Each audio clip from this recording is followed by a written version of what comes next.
Dear brothers and sisters, almost every person you talk to right now is overwhelmed in some way. Work is overwhelming. Family is overwhelming. Something is overwhelming.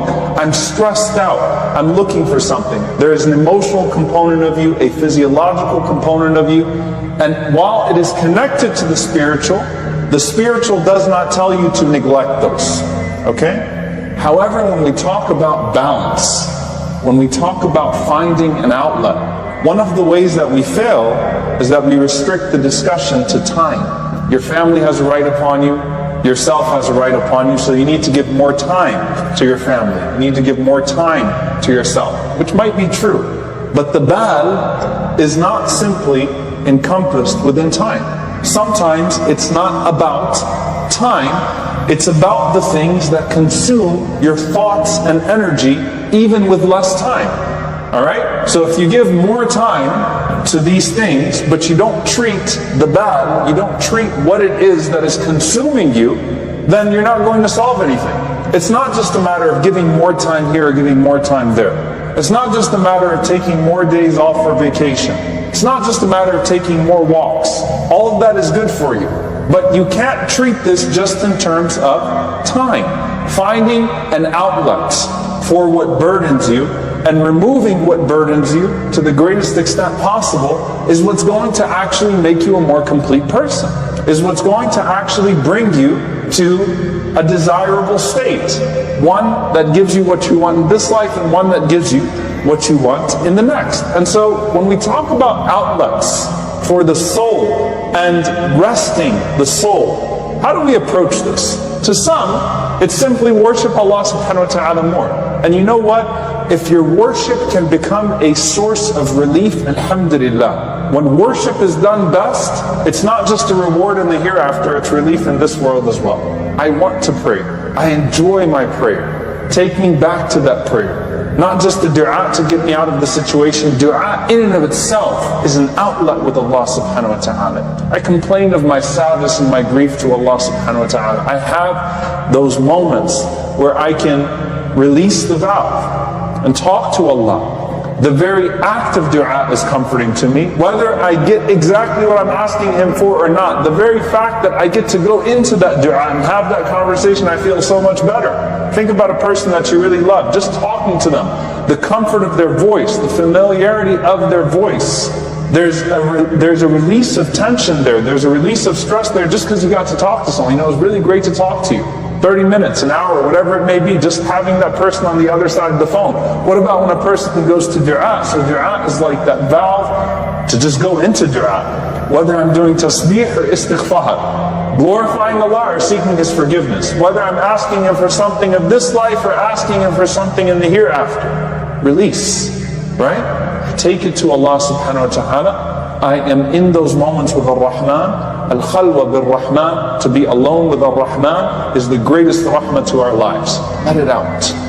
Complain to Allah. It's okay. As long as you're not complaining to Allah about Allah, complain to Allah. Talk to Allah. Relief.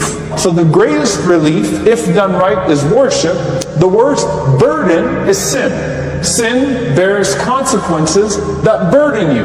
They constrict the chest and they eliminate your reward in the hereafter. Now, here's the thing about that. There's a lot that's in between here. Okay? The greatest relief is worship done right. The greatest burden is sin. What about other outlets in between that Allah has made permissible to us? That Allah has opened up for us? If you remember the hadith of Salman al-Farisi radiallahu ta'ala anhu with Abu Darda radiallahu anhu. And Salman sleeping in his house, and he realizes Abu Darda is way overboard with the religiosity part. His wife is being left behind. He prays all night long, fasts every single day. He's got no time for his family, got no time for this world. All he's dedicated to is his worship, is his spirituality. And so what does he do? He forces Abu Darda to go and spend some of the night with his spouse. He forces Abu Darda to eat lunch with him. Like some days you need to not fast. You need to spend some time with your family.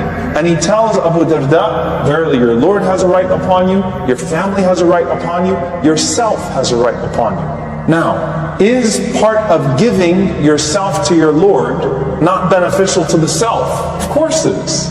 Again, worship done right, like Abu Darda would tell you, I'm really liking my qiyam here, I feel fine. I don't need to go for a jog, I've got qiyamul layl, I'm okay. So I'm giving my right to my Lord, but I'm also finding relief for the self. And if you are with your family, and you do for your family with the intention of pleasing Allah, isn't li ahlika also li rabbika? Isn't for your family also for your Lord? So what do the scholars mention here? The for yourself part is primarily not something that is worship oriented. You can make it an act of worship, but every human being needs some time. Every single person needs some share of relief, de-stressors. They need time, they need leisure. And you know what's really interesting is Abu Darda took the advice. He said, I find that my heart finds relaxation through some of Allahu, is entertainment, it's amusements, leisure. Some things that are lahu. It invigorates, it gives me exactly what I need. I need those breaks. Abu Darda is saying, I came to that realization. I need those breaks. They're not necessarily acts of worship, but they're not haram. I don't do disobedience and then worship. I do worship and then mubah, permissible things. So I can be better with my worship, be better with my purpose. So that's one outlet that even the Sahaba, and the Sahaba that were known for being distinguished by their worship, are saying, you've got to have that in your life. Now, as Imam al-Ghazali rahimahullah said, active leisure is better than passive leisure. So the Sahaba preferred the throwing of spears, the shooting of arrows, the swimming, the horseback riding. They preferred that because there was an ibadah in that as well that was better. Active leisure is better than passive leisure. And by the way, even when it comes to mental, emotional well-being, active leisure is usually better for you than passive leisure.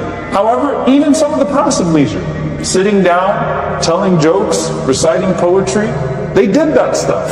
And they did it because it gave them an outlet.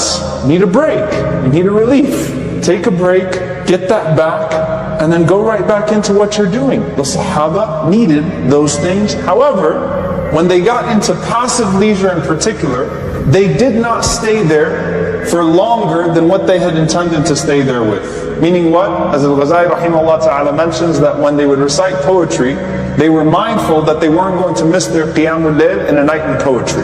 So they wouldn't binge poetry, okay? Because they knew that would sacrifice their qiyam. They understood, let's sit for 30 minutes, let's sit for some time, let's share some poetry, let's joke around a bit, let's hang out. But they were mindful of the time. And so when they got into passive leisure, because sometimes passive leisure can become way past this time, you can go way past the window, they knew exactly how long they were going to spend in it. They didn't keep clicking the links, right? Keep going down the hole. Keep watching the next video and the next video and the next video and the next video, right? So it's halal in its nature, and there's a boundary that's intended before you even go into it. The next thing that we learn from the scholars in this regard is that one of the things that drains the soul, when we said we don't just address this with time, is that destructive distraction. Destructive distractions. Destructive in what sense? Destructive in how much energy, how much head space, how much heart space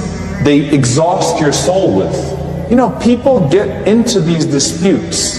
You lose sleep, you lose time, you lose energy, you don't enjoy your life anymore because all you're thinking about is the chess match. That's not just a distraction, it's a destructive distraction. Go to Hawaii, you're still going to have your phone and you're still going to be thinking about them. It's not going to do anything for you. Go into Tarawih. Tarawih's not going to solve your problem, maybe temporarily. You just have to cut it, right? I'm not going to let this exhaust myself anymore, exhaust my heart anymore. It no longer will find space here because it's taking a toll on me, even if I'm justified. But don't let it become so dominant in your life that it's all that occupies you. Keep it to the extent that you need to get justice. Khalas, move on. Move on. Find ways to get it out. For yourself, not just for the other person. And for the reward of relief of the soul in this life, not just for the great reward which is even mightier in the next. The solution to burnout, because many people complain about burnout. And honestly, We're all feeling it, right? I don't want to project it on you. I'm feeling it. A lot of people are feeling it, right? The solution to that burnout is not more vacation time, because more vacation time from an unhealthy life is not going to solve the unhealthy nature of that life, especially now with it being, diluted with everything that we take with us to our vacations that totally defeat the purpose of physically putting ourselves in a different place, right? It's not going to be as beneficial. Not to say that vacations aren't good. I love vacations, and I'm sure you love vacations as well. But to say that it's not the solution, it's not the outlet, and it's not an excuse, and it's not in place of actually trying to find the daily habits, the weekly habits of healthy outlets with Allah subhanahu wa ta'ala, healthy balance with our worship, with our space, with our time, so that we could have a better bal, so we could have a better state internally as well as externally. And so I give you 7 things, inshallah ta'ala, to recap this. Number 1, avoid disobedience even when you're down. It's not a healthy outlet, it's only going to burden you more. Number 2, get rid of the destructive distractions that waste time, energy, head and heart space. The grudge is not worth it, the malice is not worth it. You get a greater reward in the next life, and you get relief for the soul in this life. Number 3, active leisure is better than passive leisure when you have that choice. Number 4, if you're going to engage passive leisure, which you should sometimes, then discipline its time, not just keep it halal. Discipline your passive leisure. Number 5, bring remembrance, dhikr, into your silent and active moments when you can. Bring dhikr into your walk, bring dhikr into your time away, bring dhikr into your contemplation, into your relief, bring dhikr into your treadmill and into your working out. Bring it into your active, bring it into your passive when you can. Number 6, enjoy good company where you can that does not cause you to transgress the limits. Company of joy. The Sahaba used to take along some of the funnier companions when they would travel, because they knew that they brought some relief on the journey. But they knew that when they're with those companions, they don't have to worry about backbiting and gossip and all the other stuff that's going to drag them into some of the other things. So have people with you, engage good company where you don't have to worry about transgressing the limits. Number 7, make worship your greatest relief. Arihna biha. Make worship your greatest form of relief. May Allah subhanahu wa ta'ala let that be such for us long.